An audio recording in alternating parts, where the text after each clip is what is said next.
Bonjour, bienvenue sur notre chaîne. Aujourd'hui, je viens avec un message, je viens te prévenir, je viens te parler de dette. Oui, le danger spirituel qui est caché derrière les dettes que souvent nous, enfants de Dieu, nous ne savons pas, nous ne connaissons pas. La dette, ça semble être quelque chose de normal. Tu prends une dette, tu retournes, tu prends une dette.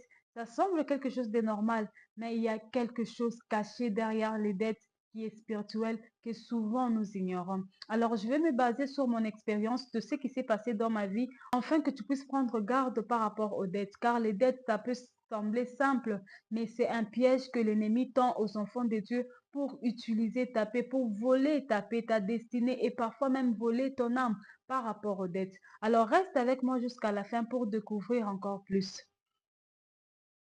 Alors, je vais partir de mon propre expérience pour te parler de ce qui s'est passé dans ma vie.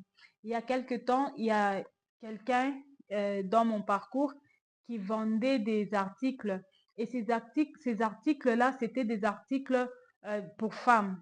Alors, la personne m'a intéressée si je pouvais prendre les articles. Comme je savais déjà que euh,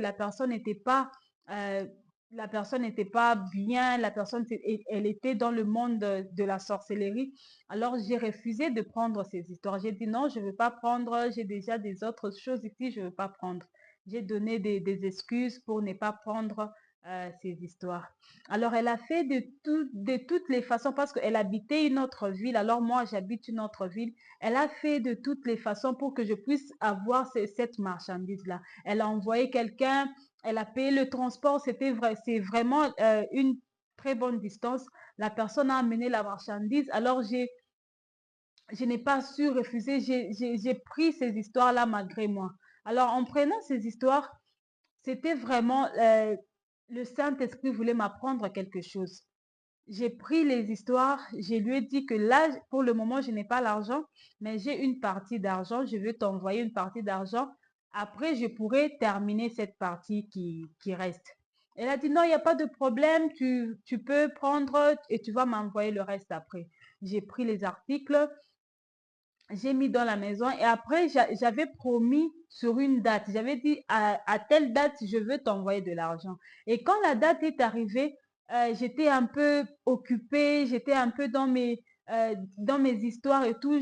J'ai pensé qu'après 2 jours, j'allais envoyer son argent.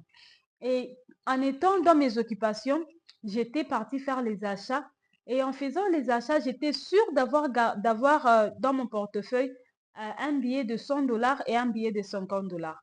Alors, je suis entrée dans un supermarché, j'ai fait les achats et en rentrant, j'ouvre mon portefeuille, je me rends compte qu'il y a le billet de 50 dollars qui est disparu au fait. Alors, je pose la question à mon mari, tu as pris l'argent qui était dans mon portefeuille? Il dit que non, je n'ai pas pris l'argent. Alors, c'était un peu bizarre. Je me suis dit, où est-ce que l'argent euh, est parti au fait? L'argent a disparu d'un coup comme ça, je ne comprenais pas.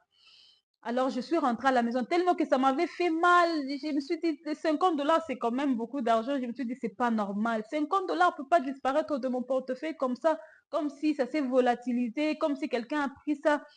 Alors, je suis rentrée à la maison tellement que je me posais des questions. Alors là, le Saint-Esprit me dit, tu dois payer la dette d'autrui. Je dis, ah, quel est le rapport entre mes 50 dollars et la dette de la personne en question? Le Saint-Esprit me répète, tu dois payer la dette.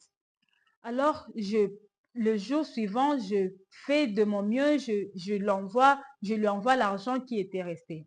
Alors, le Saint-Esprit a commencé à m'apprendre sur les dettes. Le Saint-Esprit me dit que la personne en question, c'est elle qui était venue prendre au fait l'argent qui était dans mon portefeuille spirituellement et cet argent-là avait disparu. C'est comme ça que les gens prennent des dettes, ils se rendent esclaves au fait des gens, ils se rendent esclaves de ceux pour le créancier au fait. Comme la Bible nous dit dans Proverbe 22, 7, la Bible nous dit que le débiteur, il est au fait esclave du créancier. C'est comme ça que le Saint-Esprit a commencé à m'apprendre. Quand le Saint-Esprit m'apprend, je me souviens une fois, j'étais en train de parler avec elle au téléphone.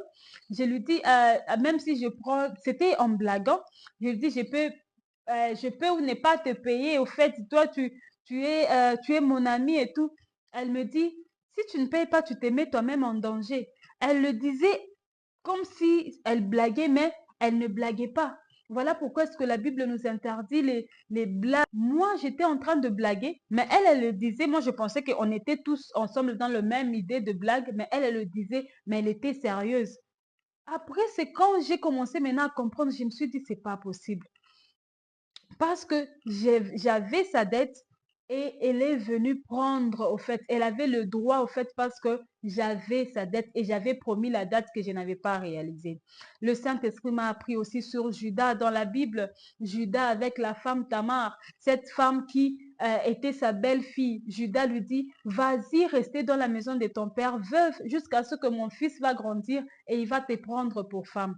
Et quand Tamar se rend compte que son fils a grandi et qu'on ne lui a pas donné à ce fils-là pour femme, Tamar se déguise au fait. Elle a le droit d'aller prendre au fait parce qu'elle avait la parole de Judas, son beau-père. Alors Tamar se déguise, vous connaissez la suite, elle part coucher avec son beau-père et tout et tout. Parce qu'elle avait quoi? Elle avait le droit au fait, la parole de son beau-père. Et moi aussi, j'avais donné ma parole pour dire que non, je vais te payer tel jour. Et ce jour-là est passé. Alors elle a eu le droit, elle a eu le passage. C'était une porte ouverte pour elle pour venir prendre au fait l'argent dans la maison.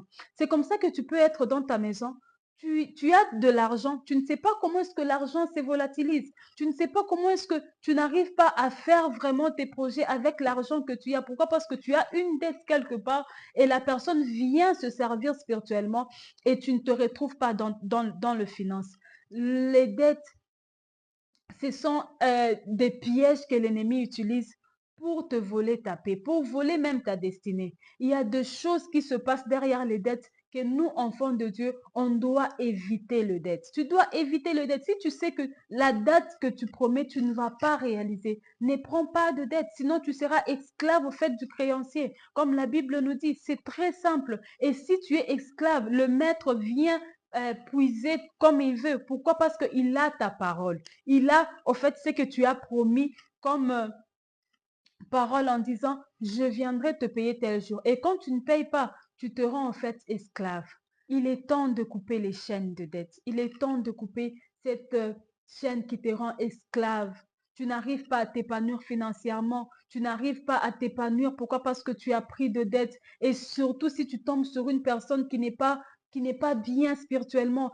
Et surtout si tu tombes sur une personne qui n'est pas bien, tu tombes sur une personne qui te veut du mal, une personne qui est dans des sciences, qui est dans la sorcellerie, tu vas te mettre dans des histoires que tu ne comprendras pas. Alors, il est temps de couper ces chaînes-là. Il est temps de couper. Ce n'est pas seulement une dette, c'est une guerre spirituelle. C'est une porte ouverte où l'ennemi entre pour te faire mal financièrement. Alors, j'aimerais te prier, mon bien-aimé, ma bien-aimée, fais attention aux dettes. Fais attention aux gens que tu prends au fait des histoires en disant que je veux te payer. Souvent, tu as même oublié, tu n'as pas payé une dette. Voilà pourquoi est-ce que ces problèmes commencent à te suivre tous les jours. Tu n'arrives pas à t'épanouir financièrement. Pourquoi? Parce que tu as pris une dette, tu as pris de l'engagement, tu as donné ta parole. Et souvent, quand nous donnons nos paroles, nous pensons que cela se passe que dans le physique. Non, la parole se passe dans le physique et dans le spirituel. Parce que la Bible dit que notre Dieu, il est dans le physique, il est aussi dans le spirituel. Ça veut dire que tout ce que nous faisons, c'est aussi physique, c'est aussi spirituel. Quand tu donnes ta parole à quelqu'un, tu la donnes et physiquement et spirituellement. Alors faisons un effort, nous enfants de Dieu, de nous acquitter de dettes. Si tu sais que tu as déjà pris une dette que tu ne sais pas t'acquitter, cherche cette personne-là, demande pardon. Donc, si tu as pris une dette et que tu as déjà oublié, demande au Saint-Esprit de te rappeler. Peut-être que c'est ce qui te fait mal, c'est ce qui fait que tu ne sois pas heureuse financièrement parce que tu as pris quelque chose d'autrui et tu as oublié.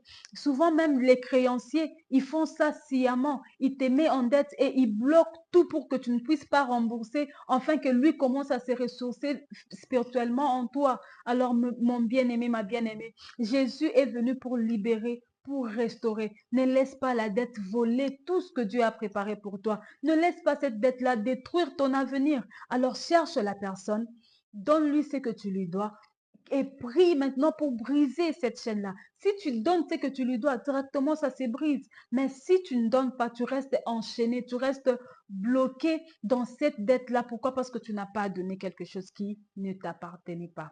Alors, je te prie, mon bien-aimé, ma bien-aimée, fais ce que tu dois faire. Va payer la dette de quelqu'un. Tu as pris quelque chose d'autrui. Va remettre. C'est dans le droit. Tu as donné ta parole. Je vais te donner tel jour. Je vais te rembourser tel jour. Va rembourser la dette d'autrui et libère-toi de tout ça et que ta vie aussi soit libérée.